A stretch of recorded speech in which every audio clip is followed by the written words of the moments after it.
Good afternoon. Typically, I don't talk before them. I like to just get started. But each of these pieces has a little bit of character to them, so I want to kind of give a little bit of. Oh, I just jumped into it. Welcome. So glad you're here. I just started talking. I'm just so used to it. Thank you so much. This is the Tualatin Valley Community Band. We are just so happy to have you here. Today's our concert. It's called Spectrum. It's about pieces related to and titled with colors. And some of the titles are sadly arbitrary, but some of them are not. So I'll talk you through most of them. Okay, so this first one is called the Purple Carnival. This one is somewhat arbitrary. This was written for Glenncliff Bainham and the Northwestern University Band. And their main color is purple. So that's it. Really, it's not a piece about the title. Doesn't anything to do about the character of the piece. It's just because they wrote it for Northwestern. And their color is purple. So it is not. I've always said it's my most favorite non-Sousa march. But the more we're working through it, I realize it's probably just my favorite march in general. So I hope you enjoy. This is the Purple Carnival by Harry Alford.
So this next one is written by one of the current really most prolific composers. Brian Balmages writes a ton of music.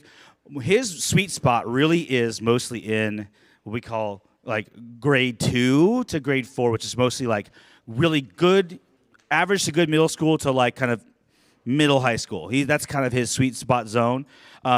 Doesn't mean that's the only people that are allowed to play it. It's just that's kind of his what he has in mind is that age and level. What's great about those kind of pieces is that when you have somebody that maybe is technically not quite as demanding as you're used to playing, you really get a chance to dig in and just really exaggerate and kind of get the most out of the musicality of this piece. And so this one is a really, really great one. This is called Endless Rainbows by Brian Balmages. You'll be able to hear the rainbows, I think.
Okay, this next one is by a composer named Rossano Galante. Now, I've made some jokes, and it's not very fair, because I'm sure he's a lovely human being, that the name, to me, always sounded made up. I'm just sure it's not. I'm sure that's his real name.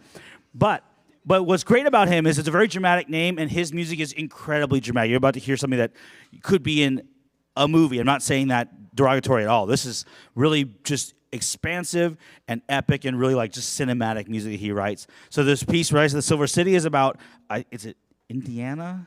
It's in Connecticut. Two high schools that are merging into one, and the town was known as the Silver City. So it's called Rise of the Silver City to commemorate these, hopefully what they assume is a new day in the town. So Rise of the Silver City by Rossano Galante.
will do it in a moment. Just don't rush me. Okay, so this next one, I think really has one of the deeper meanings with the color, I think, of the pieces on the program. So this is by Leroy Anderson. Anyone know what his most famous composition is? Sleigh Ride. This is the man behind Sleigh Ride. This isn't as well known, but this is really fun. We had a lot of fun putting this one together. So this is from a piece of music called The Irish Suite. So this is just all Irish themes and Irish music. This is a pretty substantially known Irish theme. So this is Wearing of the Green. What is really the challenge we found in this piece, and I think we're conquering it pretty well, is just you'll hear it every note in this basically. It's either short, really short, or it's really long. Like there's no in between here. There's nothing really. It's either one or the other. So we've really had a challenge, but a good challenge. I think we've done is trying to match these articulations and sound together all the time, which is really, really difficult, especially at the tempo we're about to play this. So this is The Wearing of the Green from Irish Suite by Leroy Anderson, and yes, I'm going to put this on. Only because I really, really like this horn section. They're really nice people. Okay.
All right, this next piece is called Yellow Mountains. It's by a Dutch composer by the name of Jacob de Haan, and he was in Switzerland, working in the mountains of Switzerland, and just was touched by the moment in the scenery, and decided to write Yellow Mountains. Now, yellow. I don't know.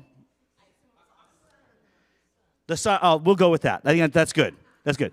So, but it's a beautiful piece. Again, it's kind of similar to the piece we played earlier in the sense that this is not the most technical piece we're going to put on this program. The next one is, but this one, but this is one where we get a chance to stretch out our musicality and really just try to get to the real deep of the phrasing and the length and really the dynamics and really the other elements, because we're about to do a lot of other crazy stuff. This is not crazy. This is just really beautiful. So this is Yellow Mountains by Jacob de Haan.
Okay, so we have arrived at the final piece of the afternoon, and it's a big one. If you can see, I'll hold this up here. This is fairly thick. So I've said this before, get comfortable. Actually, if you came to our spring concert last year, we played when it was really long. This is not as long, but it's not short either. All right. So at the Christmas concert, we played whole second suite in F, which is from that time period. It's like one of the cornerstones, one of the earliest pieces of music we have written for this medium that now 100+ years later stands the test of time. I hope that 60 years down the road, or however many years it is, that people are still talking about this is, for us now, one of the modern cornerstone masterpieces of the genre. We've done this piece before, a few years back. This has been a lot of work putting together. There are people in this group that love this piece, and people in this group that are playing this piece. And I'm happy for all of them. This is called Blue Shades. It's by really probably our most important composer of the last 30 years, Frank Ticheli. Frank wrote this piece in 1997, and it is not new by any stretch, but it still feels, those of us who've been in this medium, this still feels very fresh, very inventive. It has not aged. It has aged well in now almost 30 years of its existence. So this is Blue Shades. He wrote this. It's not in its heart a jazz piece, but it has a lot of jazz harmonies, a lot of the idea and the blues. You'll hear a short section at the beginning where the band does swing, but after that he mercifully lets them play back, not swung. But it's but still very heavily jazz and blues influence all over the place. You can hear some outstanding solo work, and just really one solo in particular. I don't want to ruin it, but it's pretty awesome. So just incredible work across the board. Even these people who don't necessarily go to bed singing this piece at night, like I do sometimes, I think that hopefully they appreciate, and hopefully you all appreciate this, just the real technical demand this piece is, and just a lot of fun. So hope you enjoy it. So our last piece today, this is Blue Shades by Frank Ticheli.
Thank you so much. Phil, do we have a date already? Is it June 8th? Yes, June 8th, right back here. Nothing quite this extensive, I don't think. It should be a little bit less stressful for everyone, but really, I hope we enjoy it. Part of the thing that brought me here to this group was when I sat down with the panel and the people in the group that were part of this search process, was that the group wanted to take some steps forward in more modern music and in trying to challenge the group. And so while it's not always universally popular, it is really what I think the stage we're in this group right now is trying to find new boundaries and challenge these incredible players to do new things. So we're so glad you're here to experience it, and we'll see you on June 8th. Thanks, everyone.